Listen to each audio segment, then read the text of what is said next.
Hi friends, welcome to speaker media. Friends, ఏపీలో రానున్న 100 రోజుల్లో 1.28 లక్షల ఇళ్ల నిర్మాణం, మీకు ఇల్లు వచ్చే అవకాశం ఉందేమో చెక్ చేసుకోండి అంటే ఒక లేటెస్ట్ అప్డేట్ వచ్చింది ఫ్రెండ్స్.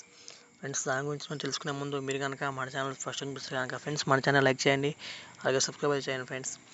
ఆంధ్రప్రదేశ్లో 100 రోజుల కార్యాచరణ ప్రణాళిక కింద వచ్చే 3 మాసాల్లో 1,28,000 గృహాలను పూర్తి చేయాలని లక్ష్యంగా నిర్ణయించుకున్నట్లు గృహ రాష్ట్ర నిర్మాణ సమాచార శాఖ మంత్రి కె పార్థసారథి తెలిపారు.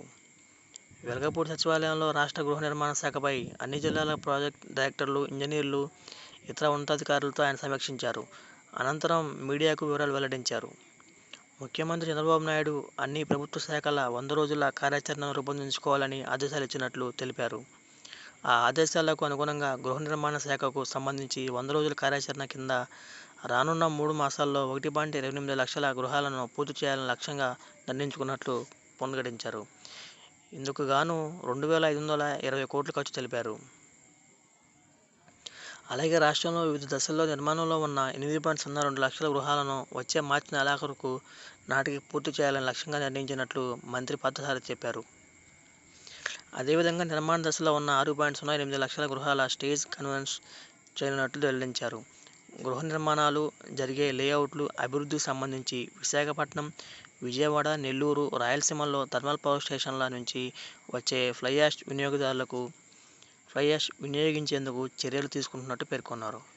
అదేవిధంగా ఆప్షన్ 3 కింద నిర్మాణంలో ఉన్న గృహాలకు సంబంధించిన సమస్యలపై ముఖ్యమంత్రితో మాట్లాడి తగు చర్యలు తీసుకుంటామన్నారు. అదేవిధంగా రాష్ట్రంలో వివిధ దశల్లో నిర్మాణంలో ఉన్న గృహాలను వేగవంతంగా పూర్తి చేయడానికి అధికారులందరూ కృషి చేయాలని ఆదేశించామని పార్థసారథి చెప్పారు. గృహ నిర్మాణాలకు సంబంధించి ఈ నెలాఖరులోగా రీకన్స్ట్రక్షన్ ప్రక్రియను పూర్తి చేయాలని అధికారులకు ఆదేశించినట్టు తెలిపారు. అంతేకాక ఇకపై ప్రతి నెలా గృహ నిర్మాణాల ప్రగతిని అధికారులతో సమీక్షిస్తామని వెల్లడించారు. రాష్ట్రంలోని పేద ప్రజల సొంతింటి కలను సాకారం చేసేందుకు ప్రభుత్వం అన్ని విధాలా కట్టుబడి ఉందని, ఆ దిశగా అన్ని చర్యలు తీసుకోవాలని అధికారులను ఆదేశించారు.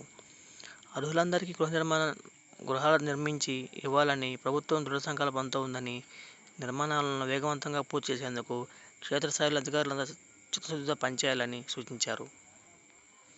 ఈ సమీక్షలో ముఖ్యంగా 2015లో ప్రారంభమైన ప్రధానమంత్రి ఆవాస్ యోజన అర్బన్ పథకం క్రింద జిల్లాల్లో గృహ నిర్మాణ ప్రగతిని, రాష్ట్ర వ్యాప్తంగా గృహ నిర్మాణాల 100 రోజుల ప్రణాళికపై నియోజకవర్గాల వారీగా మంత్రి పార్థసారథి సమీక్షించారు. అధికారులు క్షేత్రస్థాయిలో పర్యటించి లబ్ధిదారులు ఎదుర్కొంటున్న సమస్యలను తెలుసుకోవాలన్నారు.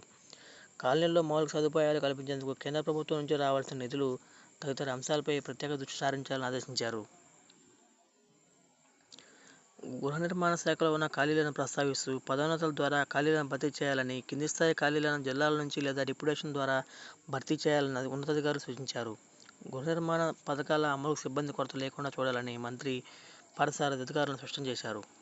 ఈ నేపథ్యంలో 100 రోజుల ప్రణాళికల్లో లక్ష్యంగా మేరకు గృహ నిర్మాణాలు పూర్తి అయితే లక్షలాది మంది పేదలకు సొంతింటి కల సాకారం అవుతుంది, అద్దె భారం తప్పుతుంది.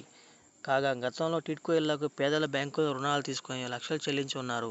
వారికి ఇల్లు కేటాయించకుండానే బ్యాంకులు రుణాలు చెల్లించాలని ఒత్తిడి చేస్తున్నాయి. ఈ నేపథ్యంలో లబ్ధిదారుల చేతికి ఇల్లు తాళాలు వేస్తే ఇక పండగే. ఫ్రెండ్స్, ఇలాంటి లేటెస్ట్ న్యూస్ అప్డేట్స్ కోసం మన ఛానల్ లైక్ చేయండి, అలాగే సబ్స్క్రైబ్ చేయండి.